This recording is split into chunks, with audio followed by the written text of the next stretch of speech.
Mapagpalang araw po sa inyong lahat.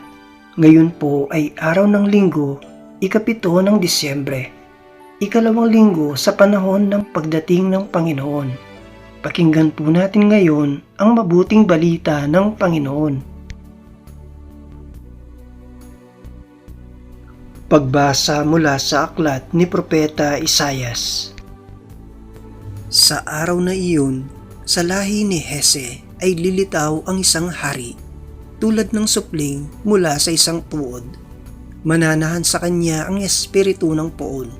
Bibigyan siya ng katalinuhan at pagkaunawa, ng kaalaman at kapangyarihan, ng karunungan at takot sa Panginoon.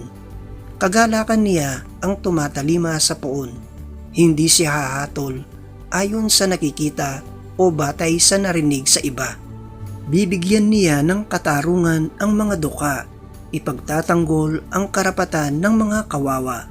Ang salita niya ay parang tungkod na ipapalo sa malulupit. Ang hatol niya ay kamatayan sa masasama. Katarungan at katapatan ang paiiralin niya sa kanyang pamamahala. Maninirahan ang asong gubat sa piling ng kordero. Matutulog ang leopardo sa tabi ng batang kambing. Magsasama ang guya at ang batang leon, at ang mag-aalaga sa kanila'y batang paslit. Ang baka at ang oso'y magkasamang manginginain. Ang mga anak nila'y magkakatabing matutulog. Kakain ng damo ang leon na animoy toro. Maglalaro ang batang pasusuhin sa tabi ng lungga ng ahas. Hindi maaano ang bata kahit laruin ang ulupong. Walang mananakit o mamiminsala sa nasasaklaw ng banal na bundok, sapagkat kung paanong puno ng tubig ang karagatan, laganap sa buong lupain ang pagkakilala sa Panginoon. Sa araw na iyon, isisilang ang hari mula sa lahi ni Hese, ang magiging palatandaan para sa mga bansa. Ang mga bayay tutungo sa banal na lungsod upang parangalan siya, at magiging maningning ang kanyang luklukan. Ang salita ng Diyos. Salamat sa Diyos. Salmong tugunan. Mabubuhay siyang marangal at sasagana kailanman.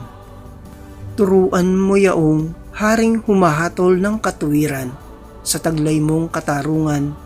O Diyos, siya'y bahaginan upang siya'y maging tapat mamahala sa iyong bayan, at pati sa mahihirap maging tapat siyang tunay.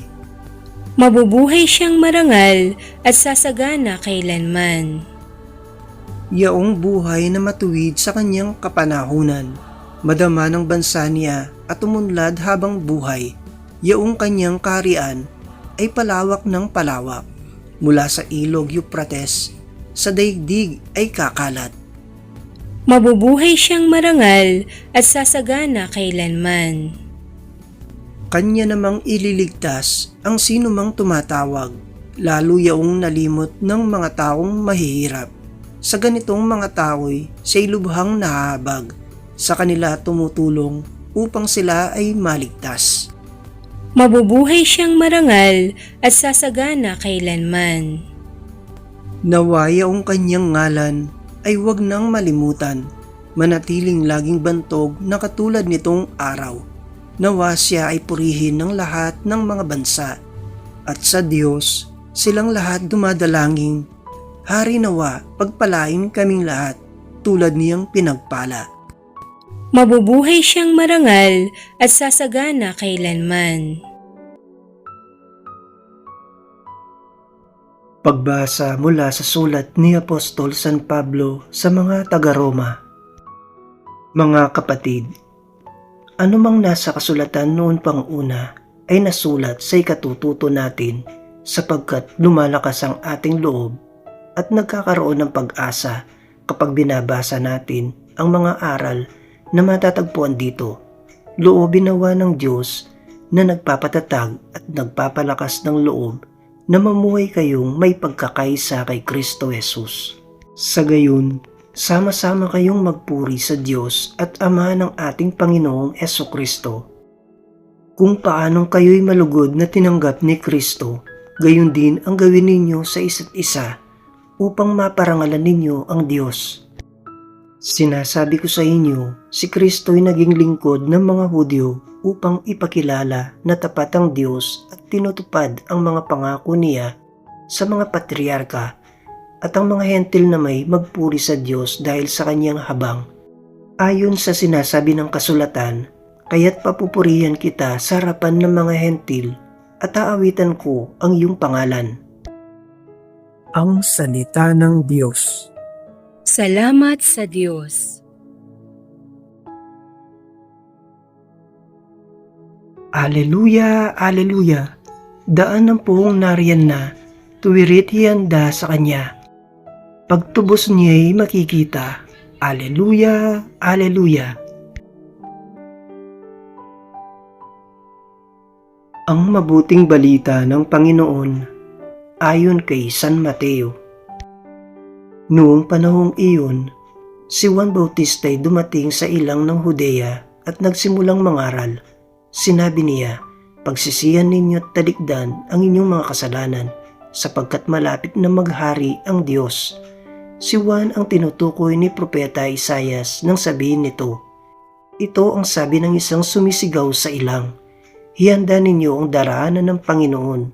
Tuwirin ninyo ang kanyang mga landas. Hinabing balahibo ng kamelyo ang damit ni Juan at balat ng kanyang pamigkis. Ang kanya namang pagkaibalang at pulot-pukyutan. At pumunta sa kanya ang mga taga-Jerusalem, taga-Judea at mga naninirahan sa magkabilang panig ng Jordan. Ipinahayag nila ang kanilang mga kasalanan at sila'y bininyagan ni Juan sa ilog Jordan. Ngunit nang makita niyang marami sa mga Pariseo at mga Saduceo ang lumalapit upang pabinyag, sinabi niya sa kanila, "Kayong lahi ng mga ulupong, sino ang nagbabala sa inyo upang tumakas sa parusang darating?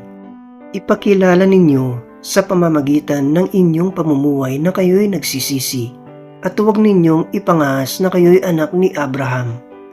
Sinasabi ko sa inyo, ang Diyos ay makalilika ng mga tunay na anak ni Abraham mula sa mga batong ito.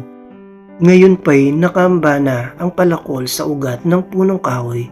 Ang bawat punong kahoy na hindi mabuti ang bunga ay puputulin at ihahagis sa apoy. Binibinyagan ko kayo sa tubig bilang tanda ng pagsisisi ninyo't pagtalikod sa inyong mga kasalanan. Ngunit ang dumarating na kasunod ko ang magbibinyag sa inyo sa Espiritu Santo at sa apoy. Siya'y makapangyarihan kaysa akin. Hindi ako karapat-dapat kahit tagadala ng kanyang panyapak. Hawak niya ang kanyang kalaykay upang alisin ang dayami. Titipunin niya sa kamalig ang mga trigo, ngunit ang ipay susunugin sa apoy na di mamamatay kailanman." Ang mabuting balita ng Panginoon. Pinupuri ka namin, Panginoong Hesukristo.